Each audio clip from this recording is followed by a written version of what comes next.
నమస్కారం. Welcome back to my channel. ఈ వీడియోలో ఏపీ ప్రభుత్వ పెన్షనర్లందరికీ ఇప్పుడే అందిన తాజా వార్త.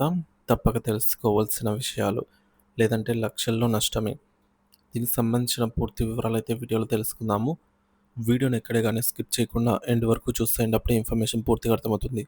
వీడియో చూస్తున్న ప్రతి ఒక్కరు వీడియోకి లైక్ చేయండి ఫ్రెండ్స్. ఈ వీడియోని తోటి పెన్షనర్ మిత్రులతో అయితే షేర్ చేయండి. కొత్తగా మన ఛానల్ చూస్తున్నారు, సబ్స్క్రైబ్ చేసుకోకుంటే వెంటనే మన ఛానల్ అయితే సబ్స్క్రైబ్ చేసుకోండి. దీని ద్వారా నేను చేసే ప్రతి ఒక్క వీడియో మీ వరకు రీచ్ అవుతుంది. ఇక ఆలస్యం చేయకుండా వివరాల్లోకి అయితే వెళ్ళిపోదాము. ఫ్రెండ్స్, ఇక విషయానికి వచ్చినట్లయితే పెన్షనర్లకు సంబంధించిన ఒక కీలకమైన అంశంపై అవగాహన లేకపోవడం వల్ల లక్షల రూపాయల ఆర్థిక నష్టం వాటిల్లే అవకాశం ఉందని స్పష్టంగా చెప్పవచ్చు. పెన్షనర్లకు ముఖ్యమైన సమాచారం, ఐటీ రిటర్న్స్ దాఖలుతో వచ్చే ప్రయోజనాల గురించి అయితే తెలుసుకుందాము. అసలు ఐటీ రిటర్న్స్ దాఖలు చేయడం ఎందుకు ముఖ్యమో ఫస్ట్ తెలుసుకుందాము. చాలామంది పెన్షనర్లు తమ ఆదాయానికి సంబంధించి ఫామ్ 16 పై సంతకం చేసి సీనియర్ సిటిజన్ రాయితీని పొందుతారు. అయితే వారు ఐటీ రిటర్న్స్ దాఖలు చేయడం నుంచి తప్పించుకుంటారు.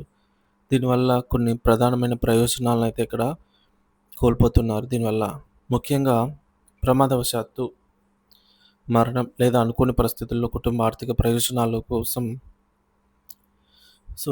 ప్రమాదవశాత్తు ఏమైనా సంభవించి కాలం చేసినట్లయితే కుటుంబ ఆర్థిక ప్రయోజనానికైతే నోచుకోదన్నమాట ఐటీ రిటర్న్స్ దాఖలు చేయకపోతే. ఎట్లా అంటే మోటార్ వాహనాల చట్టం 1988 ప్రకారంగా ప్రమాదంలో మరణించిన పెన్షనర్ల కుటుంబం ఆర్థికంగా గొప్ప ఉపశమనం పొందే అవకాశాన్ని అయితే కోల్పోతుంది. మరి ఐటీ రిటర్న్స్ దాఖలు చేస్తే కలిగే ప్రయోజనాలు ఏంటో చూద్దాం. ఆర్థిక సదుపాయం. ఒక పెన్షనర్ ప్రమాదవశాత్తు మరణించిన సందర్భంలో గత 3 ఏళ్లుగా ఐటీ రిటర్న్స్ దాఖలు చేస్తే ఆదాయం సగటు 10 రెట్లు కుటుంబానికి అయితే అందుతుందన్నమాట. అంటే ఉదాహరణకు ఒక పెన్షనర్ ఒక నెల పెన్షన్ వచ్చేసి 25,000 రూపాయలు అని అనుకుంటే వార్షికంగా అంటే సంవత్సరానికి 3 లక్షలుగా అయితే అవుతుంది.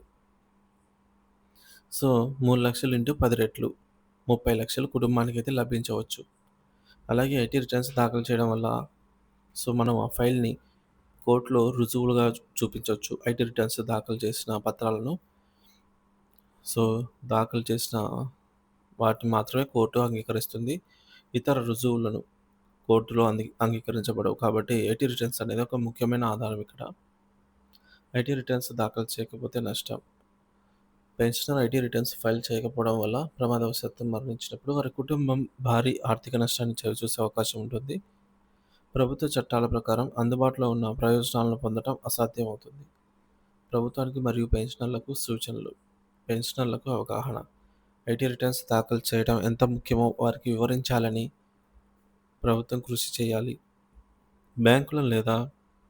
బ్యాంకుల ద్వారా లేదంటే పెన్షన్ డిస్బర్సింగ్ అధికారుల ద్వారా ఈ సమాచారాన్ని అందించగలగాలి. సమయానుసారంగా రిటర్న్స్ దాఖలు చేయాలి. పెన్షనర్లు తమ ఆదాయానికి సంబంధించి ప్రతి సంవత్సరం ఐటీ రిటర్న్స్ దాఖలు చేయడం అలవాటు చేసుకోవాలి. ప్రత్యేక శిబిరాల ఏర్పాటు. ఐటీ రిటర్న్స్ దాఖలు చేసే ప్రక్రియ సులభంగా ఉండేందుకు సీనియర్ సిటిజన్లకు ప్రత్యేక శిబిరాలను కూడా ఏర్పాటు చేయించాలి. పెన్షనర్లు ఐటీ రిటర్న్స్ దాఖలు చేయడం ద్వారా తాము మాత్రమే కాకుండా తమ కుటుంబానికి కూడా భవిష్యత్తులో ఆర్థిక రక్షణ అయితే అందించగలుగుతారు. ఇది ఒక విధంగా వారి కుటుంబ భద్రతకు పునాది వేయటమే. ప్రమాదవశాత్తు మరణం వంటి అనుకోని పరిస్థితుల్లో సంభవించినప్పుడు సామాజిక రక్షణను మెరుగుపరచడంలో ముఖ్యమైన పాత్ర అయితే పోషిస్తుంది. కాబట్టి ఈ మేరకు తమ కుటుంబానికి ఆర్థిక రక్షణను అయితే అందించగలరు. దీనిపై మీ అభిప్రాయాన్ని కామెంట్ ద్వారా తెలియజేయండి. వీడియో నచ్చినట్లయితే లైక్ చేయండి, షేర్ చేయండి. Thank you for watching this video.